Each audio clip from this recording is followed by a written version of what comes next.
नाजरीन, आप देख रहे हैं रियासत का मशहूर व मकबूल यूट्यूब चैनल बज़्म आईना वकील साहब पोस्ट। मैं सैयद कुदरतुल्लाह कादरी इस बार फिर एक नए इंटरव्यू के साथ आपके रूबरू हाजिर हूँ। मेरे साथ शहर की जानी मानी शख्सियत और तेलुगु देशम बिलखुसूस टीजी वेंकटेश की फैमिली को चाहने वाले और टीजी वेंकटेश को चाहने वाली शख्सियत टीडीपी जहांगीर साहब मौजूद हैं। आइए, आजकल जो कर्नूल में सियासत चल रही है, काफ़ी सियासत ज़ोरों पर है, तो इसके मुताल्लिक़ हम बात करने के लिए जहांगीर साहब को जो है मदऊ किए हैं। जहांगीर साहब, आपका इस्तकबाल है। शुक्रिया भाई। आजकल सियासत जो है काफ़ी उरूज पर है, यानी कि अनकरीब में इलेक्शन का अनाउंसमेंट होने वाला है, नोटिफिकेशन आने वाला है। तो अचानक से जो है वाईएसआरसीपी ने जो है अपना कैंडिडेट बदल दिया है।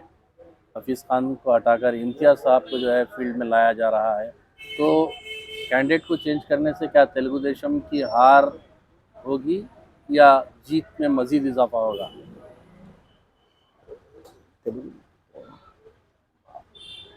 मैं ये बात बोल सकता हूँ, सियासत में कंटेस्ट बोलने का कम मन होता हो। हमारे को वाईसीपी कैंडिडेट से या डॉक्टर इलियास साहब रहने दो, आईएएस ऑफिसर इम्तियाज़ साहब रहने दो, हाफिज़ खान साहब रहने दो, मोहन रेड्डी साहब रहने दो, अहमद खान अली खान साहब रहने दो, कोई भी रहे तो भी हमारे को तो कुछ भी फ़र्क नहीं पड़ेगा टीडीपी को। क्यों बोले तो टीडीपी का एक हमारा मैनिफेस्टो है, सुपर 6 का मैनिफेस्टो। ये हम पब्लिक में एक अच्छी तरीके से 6-7 महीने से हम लोग मेहनत कर रहे हैं।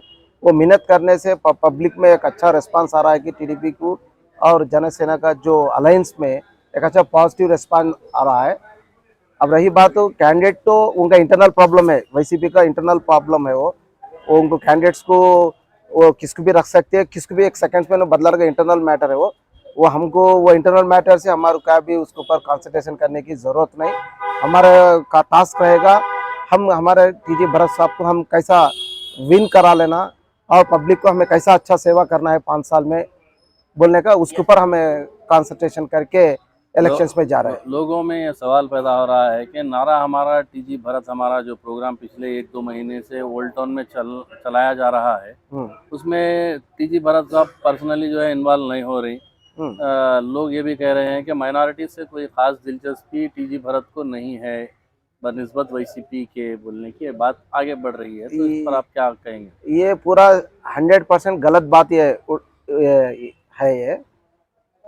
अब नारा हमारा टीजी भरत हमारा बोलने का एक कॉन्सेप्ट, हमें एक माइनॉरिटीज को ये तेलुगु देशम पार्टी की तरफ से रहने दो या पर्सनल टीजीवी ग्रुप के तरफ से और टीजी भरत साहब के प्लेटफॉर्म से कौम के लिए क्या काम खिदमत करने वाले ही ऑलरेडी ना प्रीवियस ट्रैक देखे तो भी कम्युनिटी के वास्ते सर्विसेज है उनके फैमिली से एज ए इंडिविजुअल प्लेटफॉर्म के। इसीलिए हम लोग क्या सोच रहे बोले तो ये नारा हमारा टीजी भरत हमारा एक स्लोगन, हमारे जो टाउन कमेटी के जो कमेटी मेंबर्स है, एक अच्छी ऐसी टीम है कि एक क्रिकेट टीम रहती है वर्ल्ड कप में जाने के बाद से टीम को कैसा बनाते, वैसा हम लोग भी क्या करें बोले तो हर वार्ड से एक अच्छा क्लीन शीट है सो पर्सन्स को लेकर कमेटी बनाए और कमेटी बना को एक रेंडर सर्विस ऑफ 3 मंथ से हम लोग हमारे कमेटी टाउन कमेटी माइनॉरिटी की एक हर वार्ड में डेली काम कर रही है।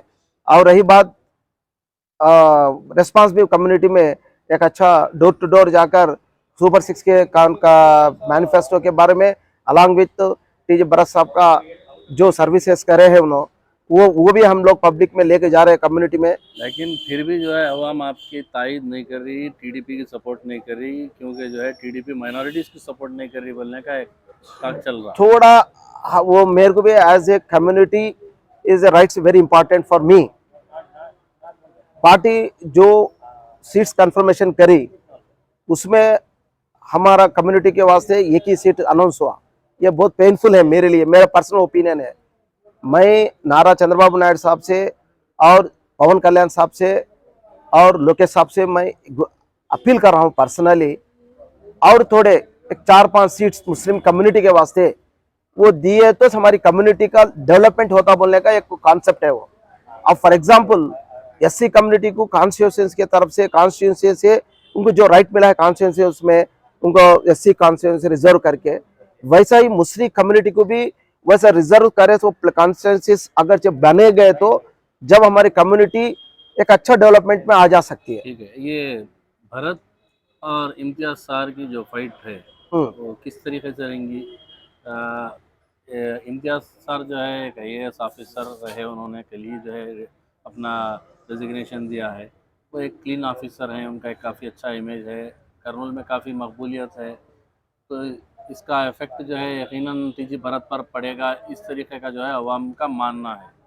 नॉन मुस्लिम्स भी जो है बात मान रहे हैं। आप इस नज़रिए को किस तरीके से देख रहे हैं? अब वो डॉक्टर इम्तियाज साहब तो एक सीनियर IAS ऑफिसर है, प्रिंसिपल सेक्रेटरी साहब है, उन्होंने ऐसे ब्यूरोक्रेसी है, उन्होंने उनका सर्विसेज, उनका जो ड्यूटी होदे के ऊपर करे सो सर्विसेज है उनके, उनके सर्विसेज को मैं शुक्रिया अदा करता हूँ डॉक्टर इम्तियाज साहब को।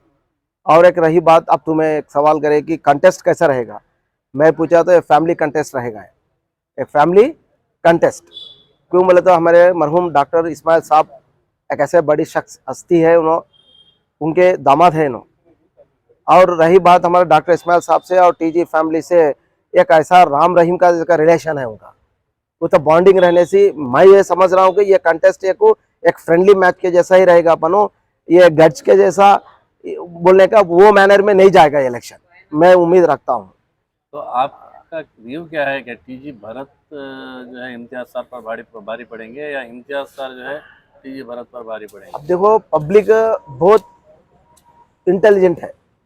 पब्लिक अब ये देख रहे हैं कि आजकल ये सोशल मीडिया अवेयर ज़्यादा हो जाने से हर एक स्टूडेंट रहने दो या सीनियर सिटीजन्स रहने दो, मिडिल एज वाले भी रहने दो, अपने अपने व्हाट्सएप मोबाइल्स में कौन क्या काम कर रहा है, कौन सर्विस दे सकता बोलने का एक वोटर बहुत इंटेलिजेंट हो गया अभी इलेक्शन में। यूथ आके है इलेक्शंस में अभी वोट डालने के वास्ते। रही बात सर्विस के बारे में कंपैरिजन करे तो उन्होंने एक अपना ड्यूटी माइंड से जो सर्विसेज करे है, इधर आकर इन्हों अपना होते पे मिनिस्ट्री जैसा TG वेंकट साहब ने मिनिस्ट्री होकर उन्हें जो सर्विसेज करे, पॉलिटिकल प्लेटफॉर्म पे रहने का सर्विसेज भी है, और पैरेलल उनका इंडिविजुअल अपना TGV ग्रुप्स का इंडिविजुअल प्लेटफॉर्म से भी आवाम को सर्विस करके है। ये एक हमारे का एडवांटेज होगा कि ये को टू वे से इनका सर्विसेज रहने से पब्लिक ये कंपैरिजन करके TG भरत साहब को एक अच्छा मौका देने का मैं उम्मीद देते बोलने का मेरे को उम्मीद बहुत है।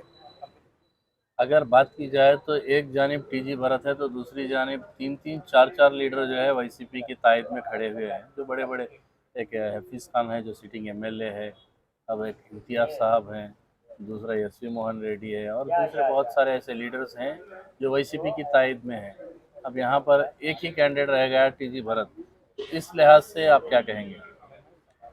अब देखो, हमारे पार्टी में एक ही लीडर सुप्रीम रहता, जैसा तुम्हें स्टेट बॉडी को देखे तो भी हमारे नारा चंद्रबाबू नायडू एक सुप्रीम है हमारे को, वैसा अब हमारे को town TDP assembly, Kurnool assembly तक हमारे को पार्टी के तरफ से सुप्रीम बोले तो हमारे TG भरत साहब असेंबली का सेगमेंट तक। अब रही बात तुम्हें उधर अदर साइड, लेकिन TG भरत साहब माइनॉरिटीज को लुभाने में वो लेवल जो है अभी नहीं गए हैं, बल्कि एक एलिगेशन है कि TG भरत जो है मुस्लिम्स में उतना ये पॉपुलर नहीं है बोलने की बात है। ये गलत है भाई, ये गलत, तो ये को प्रोपेगेंडा क्रिएट हो रहा है। ये मुस्लिम कम्युनिटी इंशाल्लाह तो ये बार हमारे को एक अच्छे तरीके से एक परसेंटेज पोलिंग कर ले सकते हैं मुस्लिम कम्युनिटी के बोलने का हमारे को उम्मीद है हमें पार्टी के तरफ से। और आवाम में भी हम लोग जो नारा हमारा TG भरत, हमारा जो स्लोगन से हम लोग जो वार्ड में हमारे कमेटी मेंबर्स, और मैं भी दौरे पे गया था, मैं ऑब्जर्व कर रहा सो क्या है बोला तो ये बात पब्लिक में TG भरत साहब को एक मौका देना बोलने का कम्युनिटी में भी एक वो फैक्टर राइज हो रहा, सो मैं ऑब्जर्व कर रहा हूँ। शुक्रिया जहांगीर साहब, हम उम्मीद करते हैं कि आपकी कोशिशें काविशें जो है रंग लाएंगी, लेकिन अभी तो जो है इलेक्शन का आगाज़ हो रहा है। अंजाम होने के बाद ये अंदाज़ा लगाया जा सकता है कि कौन जो है बेहतर लीडर साबित होगा। मैं एक ही बात बोल सकता हूँ खादिर साहब, हमारे डॉक्टर इलियास साहब रहने दो, इम्तियाज साहब रहने दो, और वो हाफिज खान साहब रहने दो, अहमद अली खान साहब रहने दो, एसपी मोहन रेड्डी अन्ना रहने दो, ये सब एक हमारे भाईचारे का मोहब्बत रखने वाले इंसान है। ये इलेक्शन मैं ये समझ रहा हूँ कि एक फ्रेंडली मैच के जैसा ही रहेगा पनो, या पर्सनल में कुछ भी नहीं जाएगा। और मैं मेरा लीडर टीजी भरत साहब रहने से, मैं टीजी भरत साहब के जीत के बाद से हम लोग काम करेंगे और ये फ्रेंडली मैच रहेगा। और आवाम की भी भरत साहब अगर से एमएलए बन जाएंगे, और उन्होंने एक ही बात स्ट्रांगली कर रहे हैं कि ये हिंदुस्तान में कोई भी एस्पिरेंट एक पार्टी के तरफ से रहने वाला, मेरे को एक मौका 5 साल मेरे को मौका मिला बोले तो वो सर्विसेज में कुछ भी नहीं दिया बोलते 29 इलेक्शंस में 2020 इलेक्शंस में मैं कंटेस्ट नहीं करूंगा बोलने का एक क्या बोलते हैं पब्लिक में एक जो असाइनमेंट सिग्नेचर करके दे तू मैं को बोलने की बात उन्हें एक चैलेंज के साथ बोल रहे बोले तो मैं ये उम्मीद रख रहा हूँ कि वो लीडर के एक विजन है, एक ऑल कम्युनिटीज को लेकर चलने का विजन भारत में है बोलने का कॉन्फिडेंस उनको रहने से वो चैलेंज कर रहे हैं।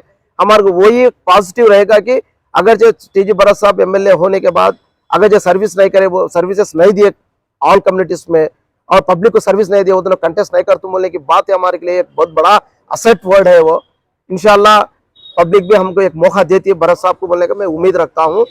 और हमारे वकील साहब पोस्ट बजमा आईना आप हमारे को एक मौका दिए अवाम में जाने के वास्ते, हमारी आवाज़ को आपको भी मैं दिल से शुक्रिया अदा करता हूँ। बहुत बहुत शुक्रिया आपका। नेक तमन्नाएं, नेक ख्वाहिशात हमारे आपके साथ हैं। मेरे साथ एडवोकेट मोहम्मद रफ़ी साहब हैं, मैं उनका भी शुक्रिया अदा करता हूं जिन्होंने जो है अपना कीमती वक्त हमें दिया है। बहुत बहुत शुक्रिया। शुक्रिया।